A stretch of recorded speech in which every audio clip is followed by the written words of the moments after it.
Welcome to Ditch the Classroom. This is your host, Ariana Vernier, and I'm so excited that you're here. I'm a teacher turned business coach who is so passionate about helping fellow mamas like you ditch the classroom and pursue your big, hairy, scary dreams. Imagine a life where you could still impact the world, but do so while following your passions and spending more time with your babies. In Ditch the Classroom, we'll explore ways you can do just that. Myself, guest experts, and amazing teachers who have also built a successful business will share tools, tips, and resources to help you ditch the classroom too. Are you ready? Here we go. All right. Hello, everybody, and welcome to this week's episode. I'm really excited today for this guest interview.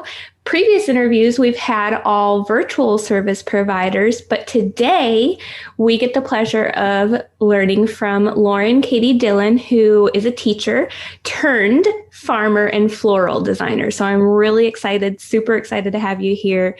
So yeah, thanks for being here today. Yeah, thanks for having me. First ever podcast guest. That's awesome. Well, it'll be fun.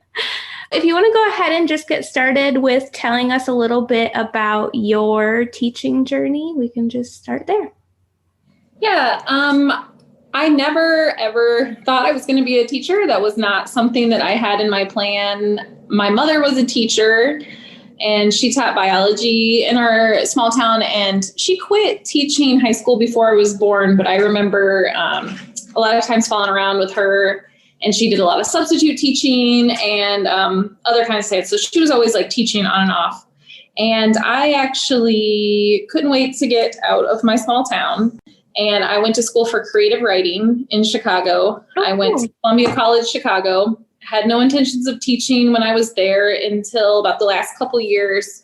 I got involved in learning about how to teach creative writing there. And I started leading writing workshops with children.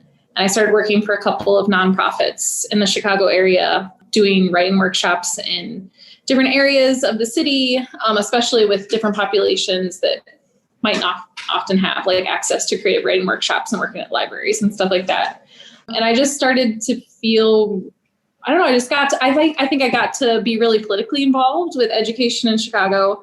I got to see through some of those like workshop situations how badly like good educators were needed in the city, how really upsetting conditions were in some of the schools in the South and the West sides. And so then I felt really motivated to become a full-time teacher. So I actually applied to a couple different programs to get alternative certification because I had my undergraduate degree in creative writing. And so I got accepted into the Inner City Teaching Corps, ICTC as it was known, which was kind of like a fellowship program to get they got you in the classroom after a summer of just student teaching. Oh my gosh. Classes. So yeah, like basically I got into this program and it was through Northwestern University. So after I taught for 2 years, then I would be able to get my master's from Northwestern. But yeah, so I got in. So basically it was like a summer of some teachers getting us ready to go kind of like Teach for America style into the classroom. And then I started teaching that fall in Emmett Till Elementary, which was south of University of Chicago. Yeah, and I was teaching second grade. So, and then as I was teaching, I was going to Northwestern to finish up my education degree. But yeah, I definitely didn't feel ready to be dropped into that situation. That's kind of how that's fast. Yeah. Actually, I did the same program with Alex. Okay. We were both in ICTC, so I know that she had been a guest. Awesome. So you taught for how many years? I ended up teaching altogether for 6 years. Okay. Mm-hmm. Cool. What really led you, after being in the classroom for 6 years, what led you to make the decision to ditch the classroom? My first school that I was in was really crazy situation. And so I was like, the whole time I was teaching there, I was like, well, I don't like this because I'm new and I'm not good enough at my job. And also this environment is really chaotic. So I found another school, Floral Charter Academy, and I taught there for 4 years. And it was really kind of like my ideal environment to teach in. The mission of the school really aligned with mine. And like, there was a lot of coworkers with similar like interests and all kinds of things. But and then I still felt the same way kind of about the job. And I felt like I should like it because I loved interacting with the kids so much and building relationships with them. And also I knew I was doing something really meaningful, but it just never, I felt very attached to the identity of a teacher, but it wasn't necessarily making me happy. And I found out, I think in 2016, I'm always so weird about the years, but I found out I had thyroid cancer. Oh, wow. And it kind of got me thinking about like how I was spending my time. Like I was working so much and really wasn't taking care of myself. Not that that really led to having thyroid cancer, but when you have something like that happen, you just start to think more about how you're spending your time. Yeah. Hearing that like I had like a tumor, like a cancerous tumor at 28. And I had already been planning on, funny enough, like I just got this weird, like, I had been at Florist, like teaching my kids this unit where we raised chickens from eggs. We hatched chickens and it was so much fun. And we were like teaching science through doing that. And it culminated with us taking the kids to this farm outside of Chicago and camping there and them getting to see like an actual working farm and interacting with chickens there. And I loved that so much, like helping kids climb trees and go on hikes. And all of that work. And it reminded me of how I grew up on a farm. And I was like, maybe I should go, like, I never really farmed. Like I wasn't really like into gardening that much. Like I'd grown up on a farm.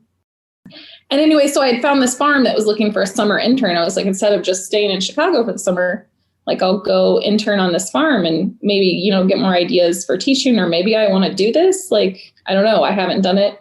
And so I kept with that plan. Like I was waiting to get surgery on my thyroid while going to intern on this farm. And the 2 months that I spent on that farm before I had my surgery, I thought I was going to be really anxious about all the things that were going on with my health, but like working outside was totally different from my anxiety. I just loved it. And so, yeah, I was like, wow, I could still be a teacher and do something but I could do something like more hands-on than I have been doing. I could have just do teacher, like not in a classroom setting. So that's still kind of the goal. But right now I'm still learning more about how to be like a really good farmer before I can like have kids out and like teach them about how to be a farmer. We have like some school groups come out, but I'm still working on the ways that I can be an educator in my new role. But yeah, I guess that's kind of how I got to ditch the classroom. Then I was like, okay, well, this is something I'm just going to like go after because I think this my parents had like land that they could let me try out my like crazy idea. And I finished out another year of teaching, and then me and my husband moved here, and yeah, he'd been working on an organic farm too after that. So yeah, I'm all over the place, but I hope this makes sense. No, it totally does. And it's just so fascinating. It's funny because when I had Alex on the podcast, she went into website design after having a designer in her classroom, and you did a farming unit, and that's kind of led you to where you are now. That's just really cool.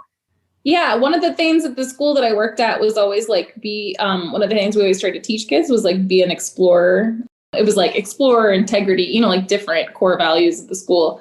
And I really feel like working there, if I hadn't worked there, like I wouldn't have been an explorer enough to be like, oh, this is like, if my kids found something that they were passionate about, I would have encouraged them to pursue it. And so I found something that like made me feel really passionate and really brought me like peace of mind in a different way than like teaching ever had. And so it just seemed like a natural thing to like finally take my own advice and like pursue that and see what might happen. Yeah, that's so cool. So you're also a florist designer. Floral designer. How did you kind of get into that? That just kind of came, I guess, like I was just like, once I started being interested in gardening and farming, like I just started like thinking about all the different things that I could do with the land. And I kind of I don't really remember how I stumbled upon Floral, which she's coming out with a show now. Like I bet everybody's going to know about it soon because she's coming out with a show on like Magnolia Network with like Joanna Gaines or something. Oh, cool. Yeah, so that should be, I think that's coming out soon. But I found her, like, she's in Washington, outside of Seattle. And she had written a book at the time that I got. I just ordered it off Amazon. It was called Cut Flower Garden. I was like, oh, like maybe I want to grow some like flowers. You know, the farm I had worked on was all animals and vegetables.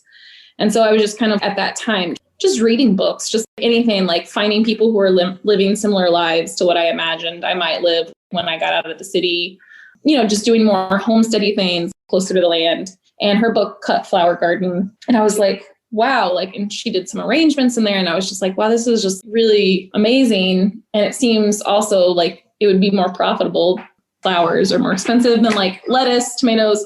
So she had a workshop she offered that I heard about, the Floret Farmer workshop. It was a virtual workshop.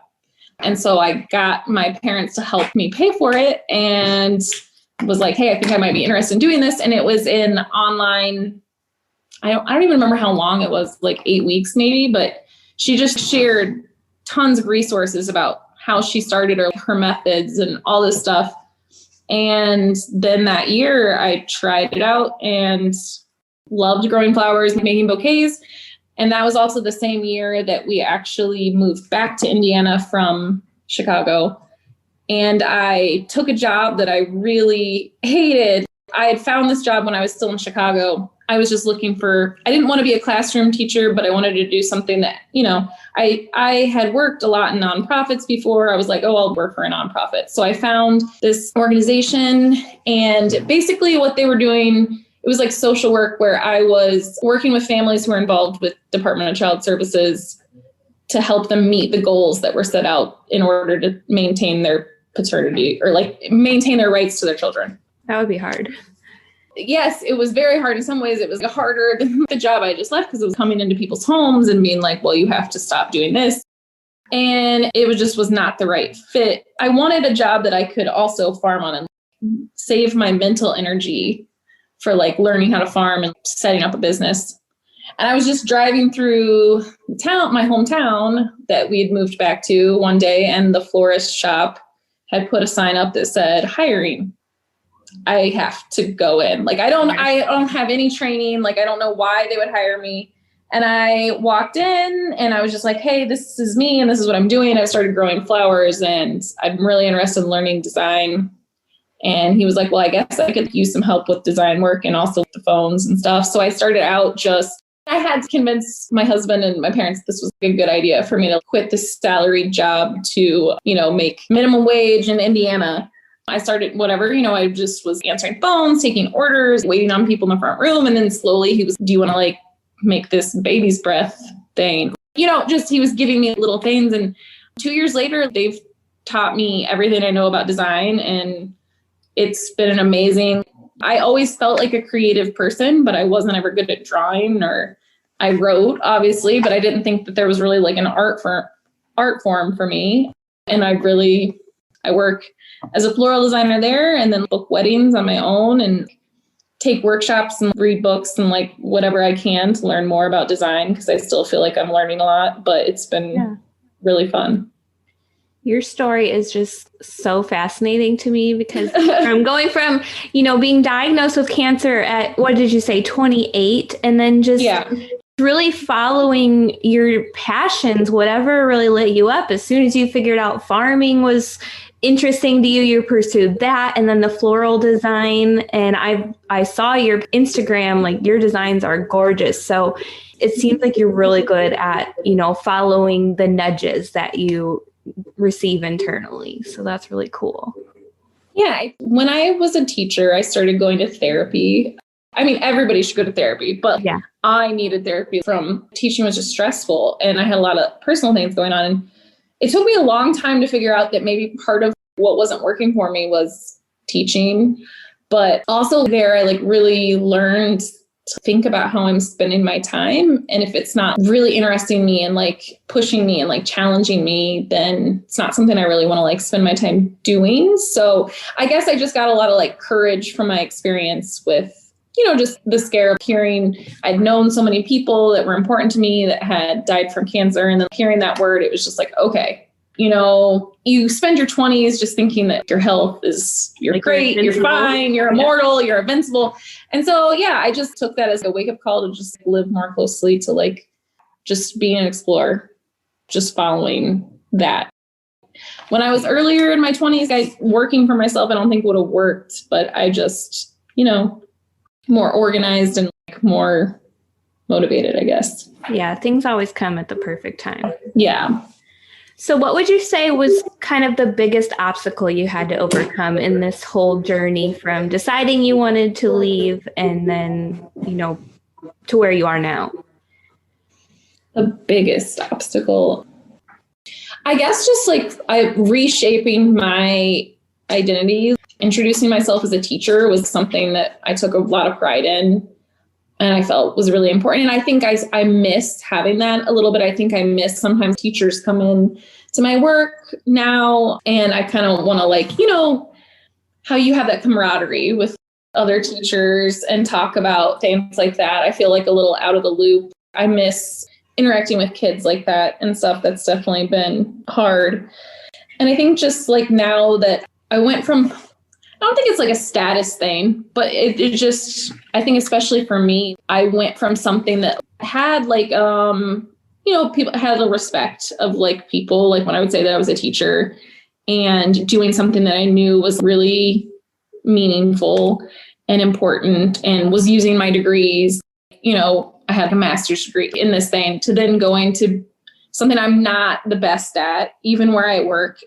And I'm earning minimum wage and I'm not using a degree necessarily. And the public might not even know that I, I don't know. It's just like this whole, it's been a shift of where I fit kind of in the world and how I see myself and what's really important. I don't know how my parents are very proud of me, but they went from having somebody who was like a teacher to like, well, she works at the florist shop. And like, I'm a farmer and have a business and stuff, but it's just been different. This isn't something that I ever saw. Like, I didn't see myself being a teacher, but I definitely didn't see myself being back in my hometown at 32 either. Like, I just, so there's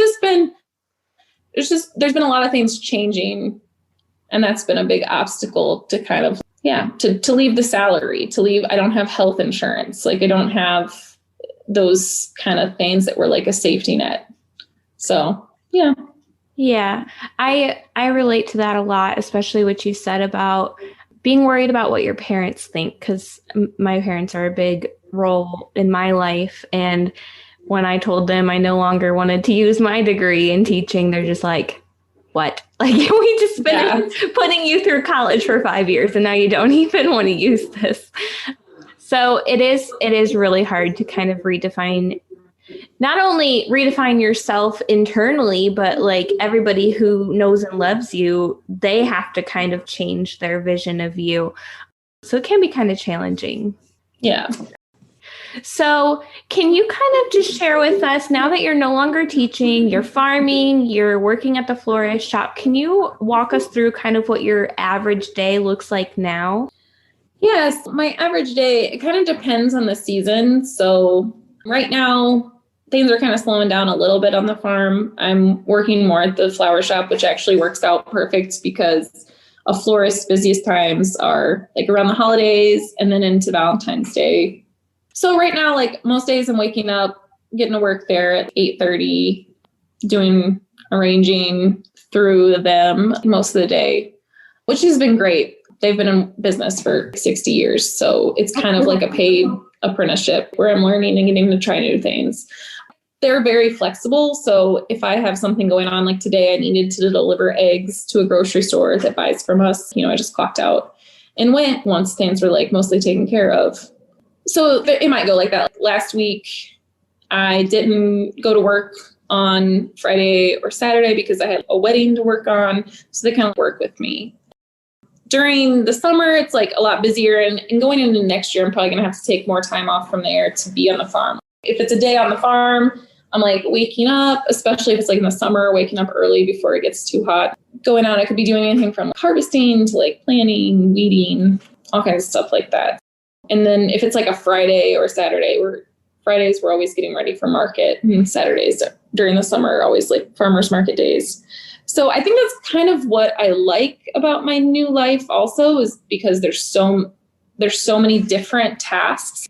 Sometimes I'll be out in the field doing something, but then also I'll have invoices to do, or like Zoom with clients, potential clients for like floral work, or be showing someone the barn to like rent out, or, you know, be planning something. There's just lots of variety in the different things that I do, and lots of variety in like how the days might be. I might be at the shop, or I might be at home farming, or I might be out doing a wedding. I don't know. It just that routine of like getting up and going to school and like all of that, just like every day, like it never changes. I liked teaching because like when I was actually teaching, I was really present. You can't really be thinking about a lot of other things, and you're like usually moving around the classroom quite a bit.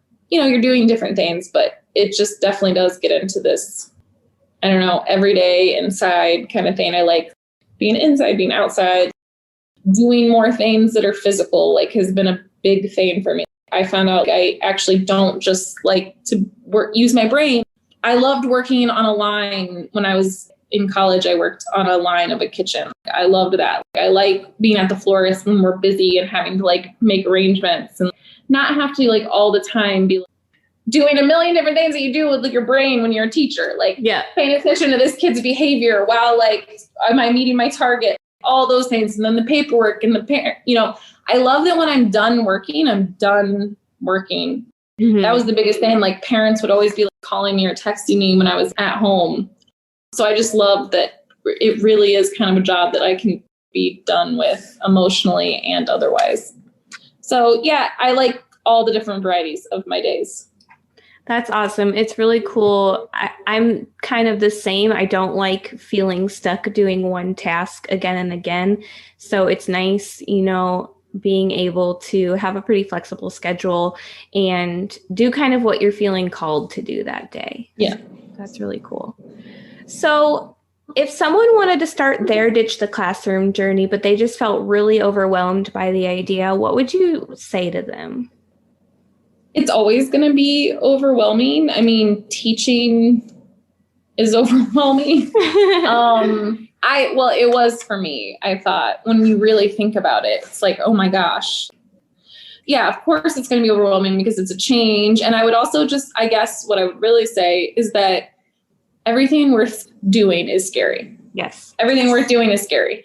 So if it's overwhelming, that's, you know, and it's challenging, that means your brain's going to grow. That's what I would tell students. Like, what would you tell a student if they felt overwhelmed by something? If it's something that like you really feel is going to make you happy and aligns with what you want your life to look like. I knew I wanted my life, especially as I move into the phase of my life where I'm thinking about having children. I wanted it to look more like spending time with my husband and my family. I wanted it to look like us doing something together. I knew I wanted more time in nature, less time working. So if what you're thinking about doing is overwhelming and aligns with what you want from your life, then you should absolutely do it. And it's just, you take it day by day. You know, every day it's, what do I have to face today? But that's just always how life is. So yeah. Oh my gosh, when you said, what would you say to your students if they were feeling overwhelmed by starting something new? That like gave me goosebumps. We always, you know, talk up our students and just hype them up and get them excited about things. And we don't talk to ourselves that way. So we need to talk to ourselves, like, or our students. I love that. I'm going to remember that. Yeah. So cool. Where can people connect with you, become your best friends, see all your designs? Yeah, so I am really active on Instagram. My professional account, our farms account, is at Catey Heritage. That's Catey Heritage. We're also on Facebook.